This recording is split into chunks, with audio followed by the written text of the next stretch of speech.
एक ऐसा लो है जो हमें वार्निंग दे रहा है, यानी कि एक ऐसा लो जो हमें बताता है अगर आपका कोई एनिमी यानी कि दुश्मन है तो उसको पूरी तरीके से कुचल दो, वरना वो फिर आपको कुचल देगा। आज हम जानेंगे क्रश योर एनिमी टोटली।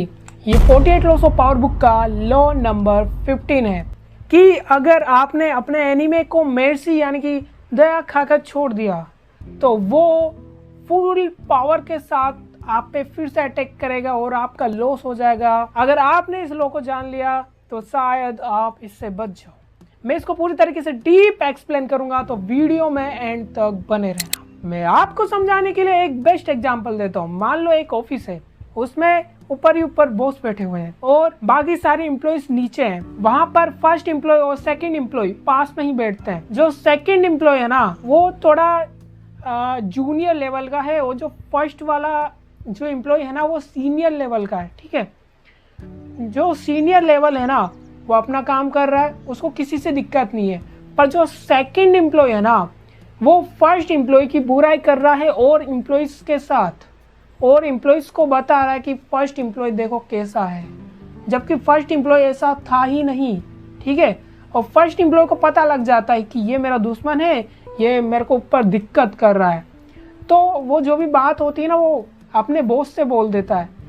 फिर बॉस को पता चलता है तो वो मामले को वहीं पर शांत कर देता है। तो फर्स्ट एम्प्लॉय को लगता है कि मैंने प्रॉब्लम को खत्म कर दिया, ठीक है, मैंने अपने दुश्मन को खत्म कर दिया।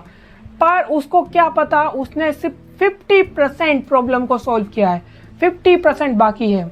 यानी कि उसने अपने दुश्मन को बस छोड़ दिया, बस बॉस ने कुछ किया, मामला शांत हो गया, उसे लगा कि प्रॉब्लम खत्म। पर नहीं, जो उसका सेकंड एम्प्लॉय है वो अभी भी वही कर रहा है, अभी भी वही बुराई कर रहा है।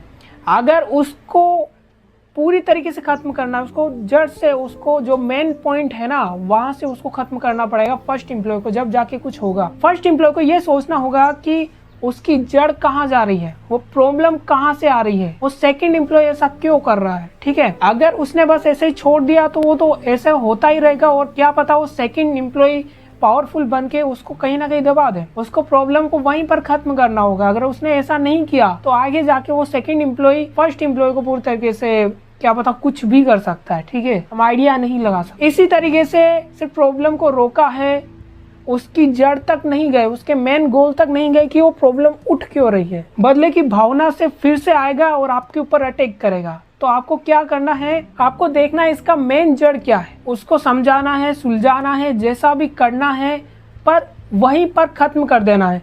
अगर आपने आधा छोड़ा तो वो बंदा आगे जाके ही आपके ऊपर अटैक कर देगा बदले की भावना से, कि या तो मामले को जो है ना जड़ से आप खत्म कर दो या फिर उसको शुरू ही मत होने दो। ठीक है, देखो वैसे ही जैसे कोई रिलेशनशिप में होता है, जैसे हस्बैंड और वाइफ, जब वो हस्बैंड और वाइफ में कुछ मिसअंडरस्टैंडिंग होती है तो वो बस मामले को शांत कर देते हैं, चुप कर देते हैं, बोलते नहीं हैं, बस बात खत्म। उनको लगता है कि बात खत्म हो गया, पर हस्बैंड के माइंड में क्या चल रहा होता है, उसके माइंड में जेलिसी होने लगती है, एंग्री होने लगता है। सेम वही वाइफ के साथ भी होता है। एंड आगे चल के कोई छोटी सी बात को वो जो गुस्सा है ना वो निकल जाता है, एंड उससे दोनों को है ना लॉस होता है, दोनों को भारी नुकसान होता है। तो उनको क्या करना चाहिए कि पूरा मामले को ख़त्म कर देना चाहिए, उसकी जड़ तक जाना चाहिए, उसकी जड़ पर फोकस करना चाहिए, एंड जो भी प्रॉब्लम है ना उसको ख़त्म कर देना चाहिए। इस बुक के जो ऑथर है रॉबर्ट ग्रीन, वो ये नहीं कहना चाहते हैं कि आपका जो भी एनिमी है उसको ख़त्म कर दो, वो ये नहीं कह रहा है। उनका कहने का मतलब यही है कि प्रॉब्लम को 100% ख़त्म कर दो। उसको अगर 50% भी छोड़ा तो वो आगे जाके आपको दिक्कत कर देगा।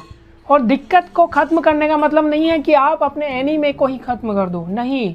आई होप आप इसको पूरी तरीके से समझ चुके होंगे। मैं इस तरीके के नॉलेजेबल वीडियोस को लाता रहता हूँ।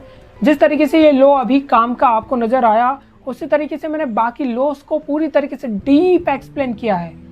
आपको लग रहा होगा कि ये लॉ काम का है, बाकी लॉस इससे भी ज़्यादा पावरफुल और ज़्यादा काम के हैं। आप मेरे इस चैनल पर जाकर पूरी इस लॉ की सीरीज़ को देख सकते हो। मैंने फर्स्ट लॉ से लेकर अभी तक बनाया है और आगे भी बनाऊंगा, आप देख सकते हो। वीडियो को लाइक सब्सक्राइब जरूर से कर देना एंड कमेंट कर देना कि आपको इससे क्या लर्निंग्स मिली। एंड फिर मिलता है किसी नई वीडियो में, तब तक के लिए बाय बाय।